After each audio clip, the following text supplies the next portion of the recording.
Alhamdulillahi junus samawati wal ard wa kana Allahu aliman hakima.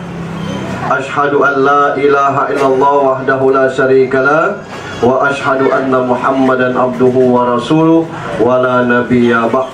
Allahumma salli wa sallim wa barik ala sayyidina Muhammadin wa ala alihi wa sahbihi ajma'in.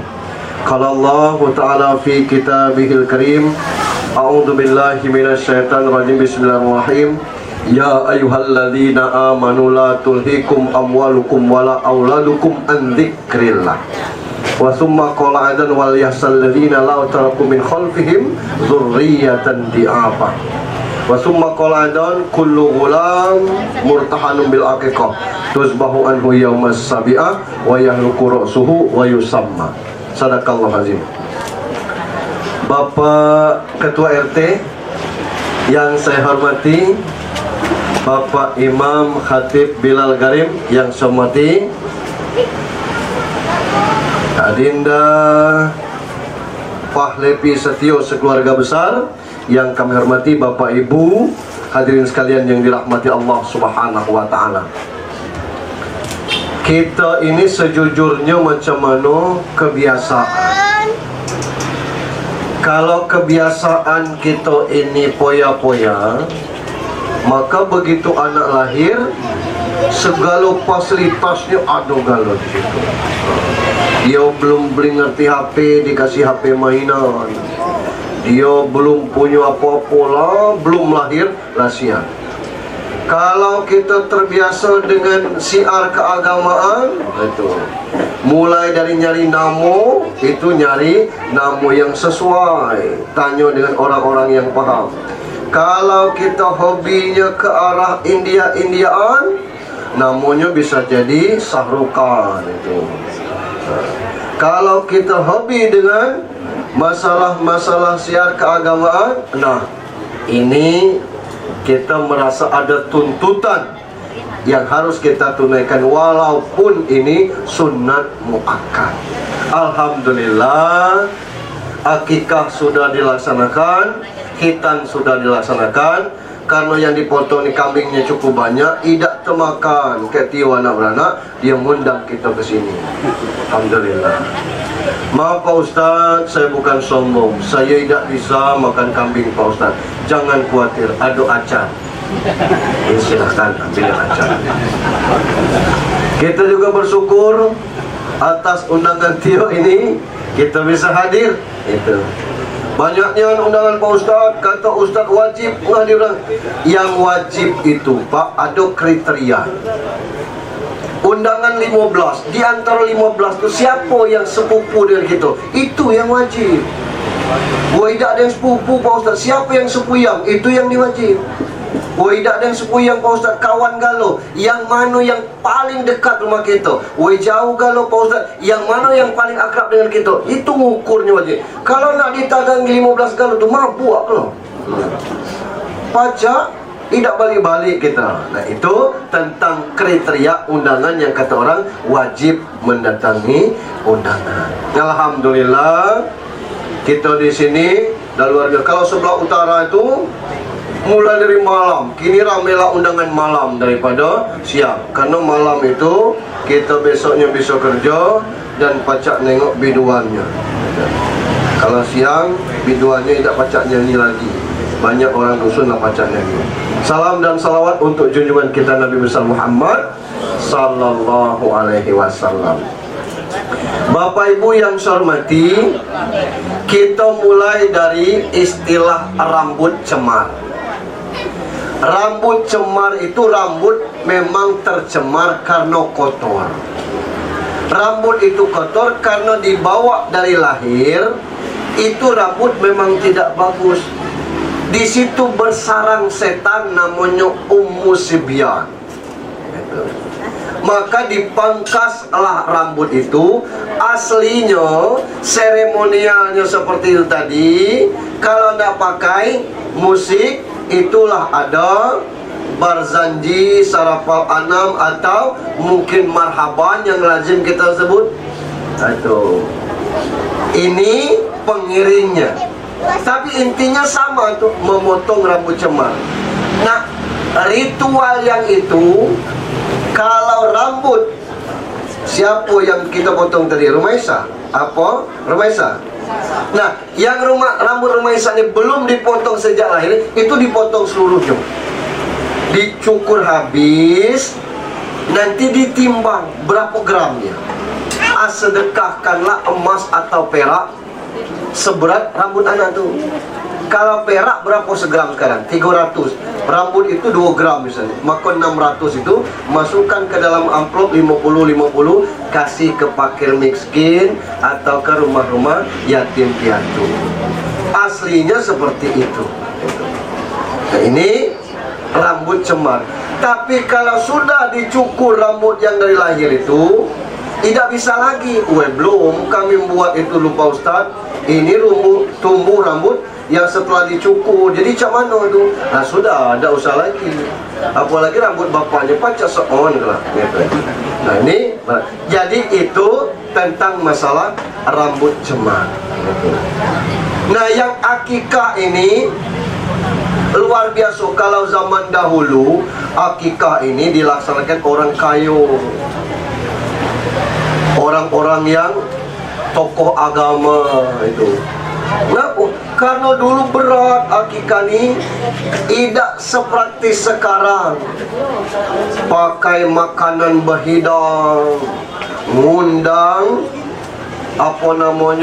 grup marhabannya.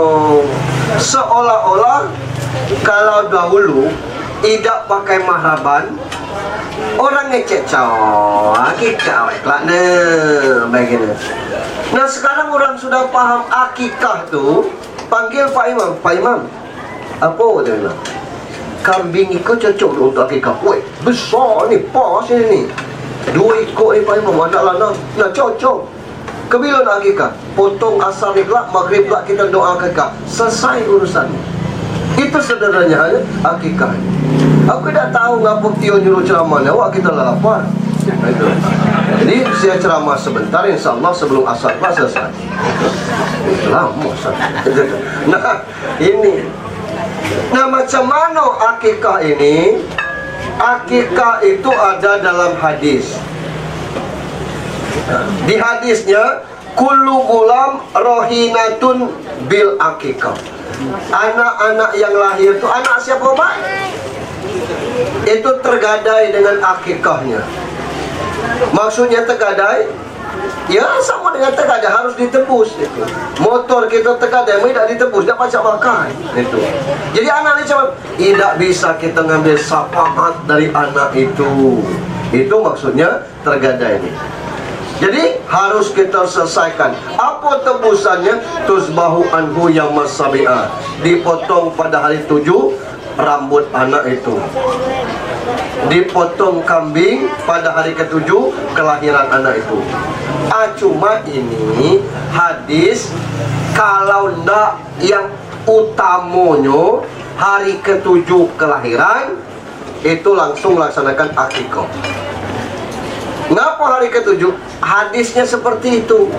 Tapi kita kan kondisinya tidak sama. Apalagi sebelum dicabut PPKM. Berkumpul kita tidak baca, masuk akikah tiba-tiba beranak baik. Nah itu kan kendala tuh. Nunggu sampai PPKM dibuka. Rupanya 2 tahun COVID ini.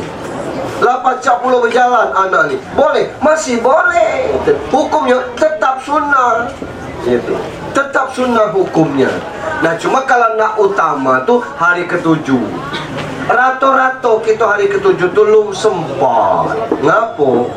Yang maknya apalagi anak pertama belum kuat bangun untuk tak mungkin lah kita bisa. Tapi kalau kuat silahkan seperti itu utamanya. Kemudian permasalahan pada kambing. Ini walaupun diterangkan, ada yang nerimo, ada yang tidak. Itu terserah. Ngapo? Ada orang akikah anak lanang, bayinya lanang, kambingnya siko. Kalau berdasarkan paham dulu, pastinya ngomong tidak sah ikan. Ya anak lanang, kambing siko. Anak lanang tu kambing 2, Nyo lupa kalau ada hadis An Hasan wal Husain kabesan atas diri Hasan dan Husain itu cucu Nabi, satu kibas kembar anak lanang mestinya 4 kambing. Itu dalil boleh untuk 1 kambing. Kapan bolehnya? Kita cuma sanggup 1 kambing. Tapi kalau kita sanggup 2 kambing, kita tak nyembelihkan 2 kambing, itu balik ke mak baknya. Woi Pak Ustaz, coba ni gerot, maknya PNS, bapaknya pegawai. Kita jangan tengok statusnya PNS, kita tidak tahu gajinya tergada di bank. Bang juga model itu. Jadi jangan kita tengok yang seperti itu. Kalau dia sanggup 2 ekor kambing untuk anak-anak, itu abdul, lebih bagus. Yang kedua, ada yang bertanya, boleh tak Pak Ustaz akikah dengan kambing tino? Boleh. Iya, kata orang tidak sah. Hadisnya tu motong kambing, tidak ada penjelasannya dalam kurung kambing jantan, tidak ada. Ngapa dipilih kambing jantan? Walaupun dia kurus, itu banyak daging. Sementara kambing betino, gemuk itu belum tentu daging, tapi banyak lemak. Maka tino gemuk itu banyak lemak. Mohon maaf, sekian saja. Jadi itu tentang urusan kambing itu. Clear masalah itu. Sah dengan 1 kambing, sah. Boleh dengan kambing betino, boleh. Di tempat kami Pak Ustaz lain lagi. Kenapa? Sapi sikok pecinya 7 anak. Boleh? Boleh. Itu dikiaskan dengan kurban. Boleh, silakan. Kalau Pak Ustaz yang mana makai dulu? Kalau saya pakai kambing, karena hadisnya pakai kambing. Lah ngapa Pak Ustaz boleh ngomong sebagai sapi? Karena ulama membolehkan. Saya ni apalah, melanjutkan penjelasan para ulama yang membolehkan, silakan untuk hal demikian. Ini tentang masalah hewan yang dipotong. Keberikutnya, sudah tusbahu an yahum yawma sabi'ah wa yahluku rasuhu, dipotong rambutnya, wa yusama, kasih namo anak tu Rayyan Abkari Pahlepi, Rumaisa Almerah Pahlepi. Artinya kedua-dua ni anak Pahlepi. Itu selesai urusan. Nah ini nama-nama yang baik. Selesai tugas Pahlepi dengan bininya? Belum. Yang atas tergadai ini yang sudah ditebus. Yang kepada anak-anak belum selesai. Lah apa lagi Pak Ustaz? Anak ini kertas putih nih. Dia ada tulisannya nih. Kalau di sini buat gambar kerbau, kerbau. Kalau buat gambar bintang, bintang. Buat gambar bunga, bunga. Nah maka Rumaisa dan Rayyan ini macam mana Tio dengan bininya nyoret itu. Maka ada hadisnya, kullu mauludin yuladu ala fitrah, tiap-tiap anak itu suci. Fa abawahu yuhawidani au yunasirani au yumaz. Orang tuanya yang menjadikan Yahudi, Majusi atau Nasrani. Untung kita lahir di Indonesia. Kalau kita lahir di Korea, lahir di Cina, mato sipit, agama kita bisa jadi Konghucu. Kalau tidak tu komunis kita, bisa jadi. Untung kita lahir di Bengkulu. Sempat lahir di Amerika, mungkin Kristen kita. Untung kita lahir di tempat pacur. Lahir di Inggris, mungkin Katolik kita. Lahir di Roma, mungkin jadi Katolik kita. Untung kita lahir di Kampar. Sempat lahir di Bali, jadi Buddha kita. Nah ini kondisi. Karena itu semua berpengaruh. Walaupun kelaknya itu bisa jadi mu'alaf. Nah, kita yang Islam ini kadang-kadang selesai akikah seolah-olah sudah belum.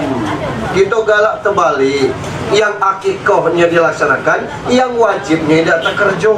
Apa itu? Mencontohkan macam mana solat 5 waktu atas anak itu, baik mak maupun bak. Allah ingatkan betul, ya ayyuhalladzina amanu la tulhikum amwalukum wala auladukum an dzikrillah. Jangan sampai anak-anak kamu, harta-harta kamu melalaikan kamu dari mengingat Allah. Surat An-Nisa Allah ingatkan waliyahsal ladzina law taraku min khalfihim dzurriyyatan di'afa. Hendaklah kamu takut di belakang kamu meninggalkan anak yang lemah. Bukan lemah fisik. Anak sekarang mulai umur 4 bulan pacak di USG, umur 7 bulan pacak di tengoklah bergerak, umur 9 bulan pacak di. Saya kaget cucu saya lahir dulu. Begitu lahir langsung rapi itunya tuh tempat tidurnya, lado di situ Adam Arkanza. Lah saya bilang, cak mana ini dia baru lahir apa? Lalu punya dipesan kawan sebelum lahir tuh rapinya tuh, canggihnya zaman sekarang. Rupanya anak cucu enggak oleh bapaknya kasih namanya Adam Arkanza. Lado baru lahir, selimutnya bertulis Adam Arkanza. Canggihnya sekarang ini luar biasa. Nah, yang kita takutkan itu tuh anak tuh bukan lemah fisik, lemah mental. Tapi kalau anak ditaruh di sini dari zuhur sampai kasar tidak bergerak, cek agak kurang anak tuh. Biasanya nak kini bahasa Jepangnya gemli diam, tak macam diam. Nah itu anak yang sehat tandanya. Nah belum tentu dia tuh sehat rohaninya. Maaf, kita sedang sakit rohani itu. Contoh kasus Brigadir J persis kayak sinetron Ikatan Cinta, panjangnya kita ikutin. Nah ini kondisi belum ketemu siapa sampai sekarang pembunuhnya untuk yang demikian. Nah anaknya juga model itu. Kalau bahayanya tuh di mental jiwa. Dulu ada orang pernah ngomong, jadilah kamu sombong jadi pegawai negeri itu. Kalau tidak nyogok, belum dapat kamu pegawai negeri. Padahal belum tentu orang lulus pegawai negeri itu karena nyogok. Zaman sekarang pemilu terbuka, pemilihan langsung. Siapa yang tidak kena sombong? Apalagi pemilihan dewan, nanggung caleg itu dibuat oleh masyarakat.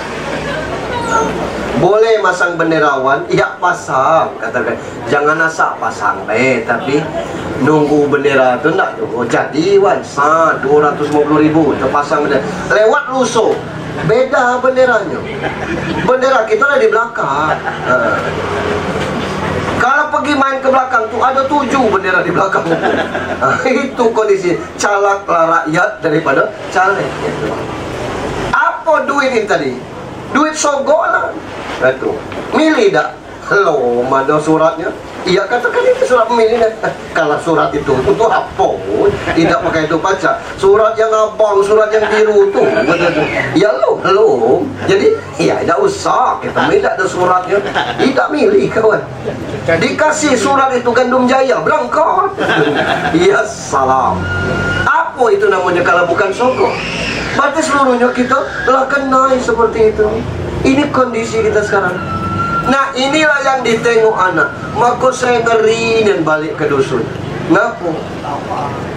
Begitu hari ini pesta, besok anak-anak umur 5 tahun no katanya. Kenapa? Itu yang ditengoknya biduan semalam. Gawe orang dusun itu akhlak yang model ini. Untung kita tinggal di kota. Jam 4 kelak berserak, masjid lah hidup galau TPK-nya, ngaji galau. Di dusun tidak ada lagi bunyi anak-anak ngaji. Kita dulu dari maghrib sampai kasih ke Isya, tidak ngaji celepis. Sego ngaji dulu. Lebda TA bawa I alif 8 U A I U 29 hurufnya. Sekarang ada materi Iqra. Ba-aba, ba-ba-a, a-aba, selesai. Besok abata, taba'a, selesai. Gurunya lembut, ngajinya murah. 6 bulan masuk Al-Quran. Cek di dusun. Iqra belum sampai, juz amma Laila. Ngaji lah bujang gadis di mana got di situnya ngaji. Tada teta, rada tera, bada tebat, taraba. Kato lanang, kato tinyo, rada tera, bada tebat, lam da tera, rabalah. Hai batas itu. Ini kondisi. Saya sering diundang orang ceramah ke dusun, pacak satu paket dan Pak Ustaz. Macam mana ceramah satu paket, bawa juga yang ngaji. Itu kondisi. Kalau kita di kota ini, wah luar biasa Pak. Jarang ada masjid yang tidak ada punya TPQ-nya sekarang ini. Ini kan rusak gara-gara Covid ini kemarin. Gitu. Kalau tidak tuh, ada lagi MDA, ada lagi sekolah-sekolah Islam. Nah, di dusun itu yang kita ngeri. Yang tua-tuanya lah banyak hilang, yang kecil-kecil tidak lagi belajar ngaji. Alasan kawan, tidak usah nak peningin Pak Ustaz. Cetakan Al-Quran sekarang ada cetakan Latinnya. Membaca Al-Quran pakai huruf Latin, membaca Yasin pakai huruf Latin. Jangankan berpahala, berdosa. Haram hukumnya membaca Al-Quran pakai huruf Latin. Jangan pada ada Ustaz, itulah padanya. Kenapa? Huruf Al-Quran tidak bisa dibuat dalam bentuk huruf apapun. Nak cuba-cubalah. Tengok macam mana membaca ghairil maghdubi alaihim waladdallin. Wes sego. Ghairil maghdu bi akoma di atas laihim waladdallin. Baca. Kalau kita tidak faham waladdallu nak ngomong dha tu itu. Apa lagi yang ngomong sa? Solat maghrib, usuli fardal maghrib salasa, gampang. Tapi kalau kita tidak bisa bahasa Arab, tidak bisa ngaji, itu bacanya usuli fardal maghrib salat sa, tulisan itu salasa itu. Kalau tidak bisa ngaji, maka kita berharap nanti Rayyan Rumaisa ini isi dengan materi-materi Al-Quran. Ajar anak ini ngaji. Tidak bisa ajak orang ke rumah ini, bayar dia. Kita untuk ujian nasional sanggup bayar satu mata pelajaran sampai 700.000, 600.000. Untuk ikro modal dunia akhirat, kadang-kadang kita tidak sempat untuk mengajarkan. Lebih bagus lagi kalau ibu bapaknya yang jadi guru atau datuknya, maka satu huruf Rayyannya bisa Al-Quran, satu huruf Rumaisa dibaca, nanti itu tetap tertabung untuk siapa yang ngajarkannya.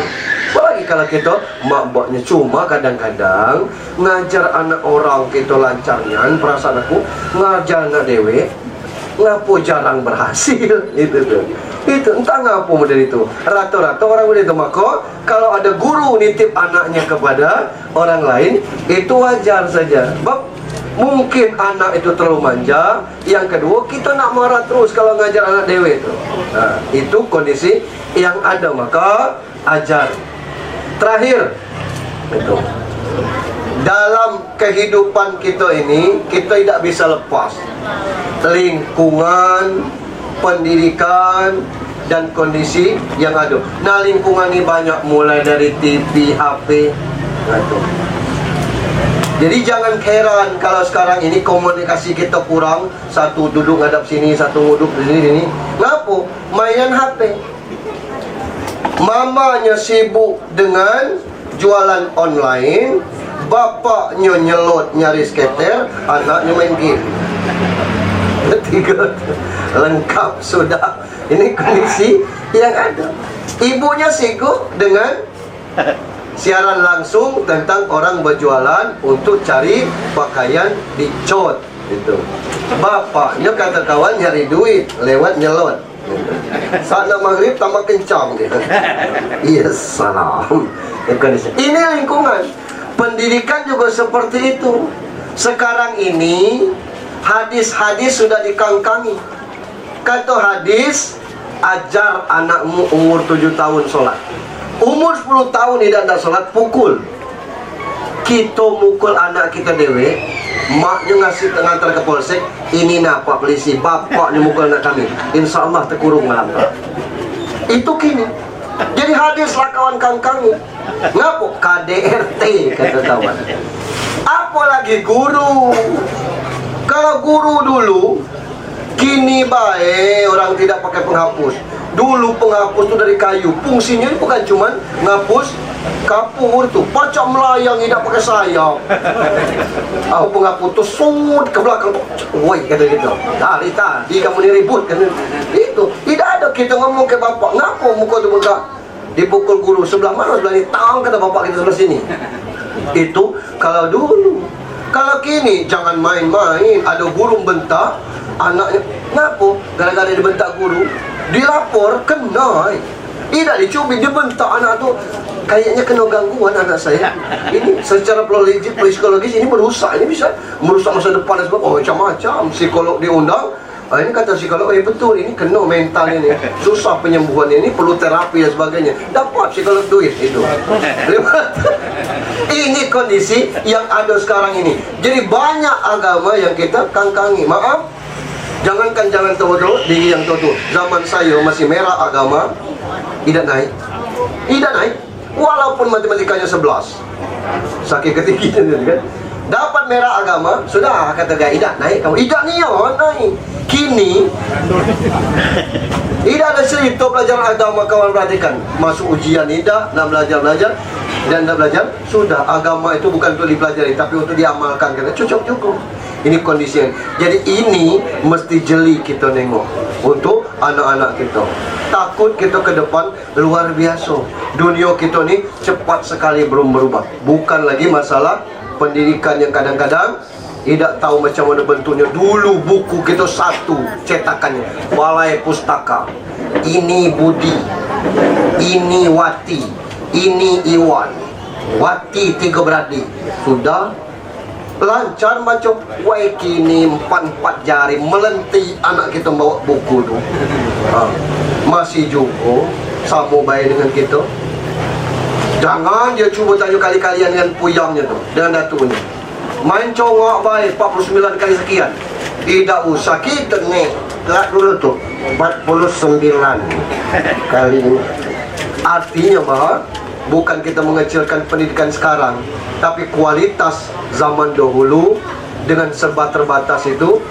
Apa ada dorongan orang tua, ada keikhlasan dari guru yang ngajar. Kalau dulu siapa jadi guru, seluruhnya kita manggil dia guru. Mak bak kita juga manggil guru. Kalau sekarang tidak ada seperti itu. Nah maka perlu betul-betul perhatian dari Tio dan istrinya. Saya pikir demikian. Setengah jam dari penyampaian ini aku belum makan siang. Itu. Jadi paslah kita makan siang di sini. Yang sudah makan lagi. Demikian. Yang khitan, alhamdulillah, itu adalah bentuk daripada pengabdian kepada Allah. Sebab syariat Islam ini tidak bisa untuk kita lanang kalau tidak khitan. Nah, dengan demikian terrealisasi dari Al-Baqarah 222, Innallaha yuhibbut tawwabina wa yuhibbul mutatahhirin. Kata Nabi, falyakhtatin walau kana kabiran. Khitankan walaupun dia besar. Kenapa? Tidak ada kendala dari Muhammad Fahrezi, Agus Hardi. Kalau dia sudah khitan, Ryan Abkari, Pak Revi, kalau dia sudah khitan, dia boleh nyelip di antara baknya kalau sholat Jumat dengan catatan wuduknya sempurna.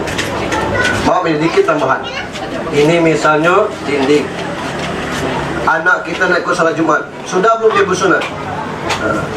Belum. Kalau tidak ikut kita, ini dinding, ini kita boleh putusan ni dah, kena habis ni. Tapi kalau ini dindingnya masih situ, anak kita nak ikut, syaratnya 2 boleh naruh di sini. Anak tu sudah bersunat, yang kedua wuduknya sempurna. Gampang caranya. Dia sudah wuduk, berwuduk. Dia sudah bersunat, berwuduk. Bismillahirrahmanirrahim. Mulai tangan, mulut, hidung, muka, baca doa, nawaitu wudu'a, kita ajarkan. Lengan sampai siku, kepala, kaki, ngadap ke kiblat. Asyhadu an la ilaha illallah syarika. Sempurna wuduknya. Tegak di sini, jangan kemana-mana, solat sampai selesai. Kalau model itu sah, dia tegak di situ dan tidak putus sahnya. Syaratnya dulu, anak tu sudah bersunat dan wuduknya sempurna. Tapi kalau anak tu kurang satu syaratnya, itu yang dikatakan sah putus. Nah, cuma supaya anak ini lebih tertib, kita taruh di belakang, orang tidak ragu-ragu dengan kita. Tapi kalau dia sudah kita kata, maaf Pak, anak saya ini sudah dikitankan dan wuduknya tadi saya ajarkan sempurna. InsyaAllah sah tidak putus. Kalau orang tu paham. Kalau tidak paham masih marah tu lah, putus sah ini. Sudah kita terang benar masih juga, daripada beribut, biarlah anak itu di belakang. Tapi syarat untuk di situ tadi 2 itu. Makanya kita harus paham tentang bagaimana hal demikian. Khitan juga sudah, akikah juga sudah. Mari kita tutup dengan sama-sama berdoa. Allah